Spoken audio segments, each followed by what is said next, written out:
Missouri lawmakers failed to take any action, and now some drunk driving cases could be cleared. They had a chance to fix a loophole in the state's drunk driving laws during this latest legislative session, but they didn't. Now prosecutors say some DUI cases are in jeopardy. News 4's Ray Preston is live in St. Charles with the Bommarito Street Fleet, and he's been talking with those on both sides of the issue. Ray? Well, since this is a legal matter, you can imagine there are at least two sides to this argument. Now, it all centers around a typo. Starting in late 2012 and lasting more than a year, the word "and" was substituted in state law pertaining to DUI cases when it was supposed to say "or."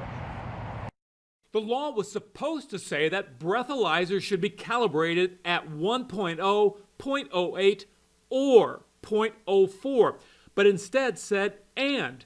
So the Missouri Supreme Court ruled that they had to be calibrated at all three levels. But the Supreme Court's decision pretty much laid out a roadmap for lawmakers to correct the mistake. And it just died on the floor.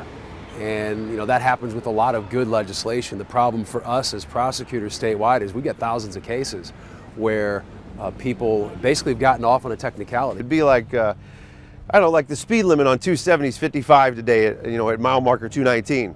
And we change it to 40 next week and say, well, we want that to apply to everybody who was coming through 3 months ago or something.